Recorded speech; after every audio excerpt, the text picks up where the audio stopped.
Board of intermediate and secondary education Sukkur Sindh में खुश आमदीद। अजीज तलबा, मुताद्दिद इंतखाबी सवालात शीट्स को SSC पार्ट 1 और HSC पार्ट 1 सालाना के लिए मुतारफ कराया जाएगा। इम्तिहान 2025 और उसके लिए एक मालूमाती वीडियो बनाई जा रही है।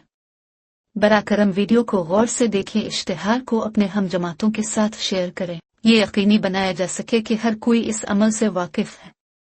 हमारा मकसद इम्तिहान के दौरान किसी भी मुश्किल से बचने में आपकी मदद करना है। ये वो OMR शीट है जो आपको इम्तिहान 2025 के दौरान दी जाएगी। इसे गौर से देखें। आगे हम आपको बताएंगे कि इस OMR शीट को कैसे भरना है। ये सीट नंबर का हिस्सा है और अपना सीट नंबर लिखी, एक हिस्सा लिखी।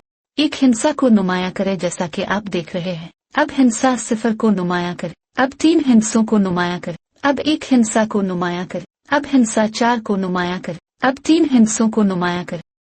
अब जब आप अपना इम्तिहान देंगे तो इस तरह अमल करें। अपनी क्लास का नाम लिखी, मिसाल के तौर पर SSC पार्ट 1। अपने ग्रुप का नाम लिखी, मिसाल के तौर पर साइंस। अपने इम्तिहानी पर्चे की तारीख लिखी, मिसाल के तौर पर 15/04/2025। सालाना पर निशान लगाएं। इम्तिहान का साल 2025 लिखी। मजमून का नाम लिखी, मसलन इंग्लिश पार्ट 1। अपने इम्तिहानी मरकज का नाम लिखी, मिसाल के तौर पर गवर्नमेंट नाज पायलट सेकेंडरी स्कूल खैरपुर। ये आपके के सवालात का अहम हिस्सा है, इसलिए अपने के हर सवाल को बहुत एहतियात से सिर्फ सिंगल पर निशानजद करें। अगर आप डबल मार्क करेंगे तो इसे गलत जवाब समझा जाएगा। यहाँ सबसे पहले आप अपने मकसद के MCQ कोड को निशानजद करें, मिसाल के तौर पर A या B या C या D। आपका MCQ कोड कौन सा है? मिसाल के तौर पर हम B को निशानजद कर रहे हैं। अब सवाल नंबर 1 के जवाब पर निशान लगाएं, मिसाल के तौर पर B। अब सवाल नंबर 2 के जवाब पर निशान लगाएं, मिसाल के तौर पर C। अब सवाल नंबर 3 के जवाब पर निशान लगाएं, मिसाल के तौर पर D। अब सवाल नंबर 4 के जवाब पर निशान लगाएं, मिसाल के तौर पर C। अब सवाल नंबर 5 के जवाब पर निशान लगाएं, मिसाल के तौर पर D। अब सवाल नंबर 6 पर हम B और D का निशान लगाते हैं। अब सवाल नंबर 6 के इस जवाब को गलत समझा जाएगा क्योंकि हमें सिर्फ एक जवाब पर निशान लगाना है। बराकरम उसे गौर से देखें।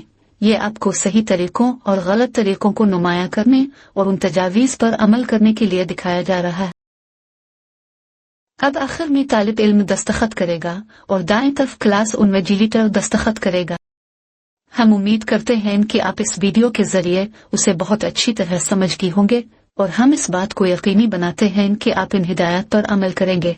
इस वीडियो को देखने के लिए आपका बहुत बहुत शुक्रिया और नए इम्तिहान 2025 के लिए नेक ख्वाहिशात। ये इस जवाबी स्क्रिप्ट का हिस्सा नंबर 2 है। यहाँ आप अपने हाथ से हर सवाल के जवाबात एहतियात से लिखेंगे। इस साल 2025 में आपको हर सवाल के लिए मुकर्ररा जगह दी गई है। मिसाल के तौर पर आपको किसी सवाल के लिए आधा सुफ़ा दिया गया है, किसी सवाल के लिए पूरा सुफ़ा दिया गया है, किसी सवाल के लिए 2 सफ़हात दिए गए हैं। आगे हम मजीद आपके लिए तफसील से बयान करेंगे। इस तालिब इल्म की तहरीर दुरुस्त है क्योंकि तहरीर सिर्फ अपनी लकीरों पर है। जैसे इस रैकेट एंगल के अंदर आपकी लिखाई नजर आ रही है वो सही है। इस तालिब इल्म की तहरीर दुरुस्त नहीं है क्योंकि तहरीर लकीरों से बाहर है और ये तहरीर जो लकीरों से बाहर है वो कंप्यूटर में टीचर को नजर नहीं आएगी ऑनलाइन चेकिंग के दौरान। जैसे इस रैकेट निगल के बाहर आपकी लिखाई नजर आ रही है वो किट हो जाएगी कंप्यूटर में। अब यहाँ आप सवाल नंबर 10 देख रहे हैं। आपको 2 सफ़हे दिए गए हैं क्योंकि इस सवाल के लिए लंबा जवाब है। मिसाल के तौर पर सवाल नंबर 10 जिसके लिए आपको 2 सफ़हात दिए गए हैं। पिछले जवाब का ये दूसरा सुफ़ा है।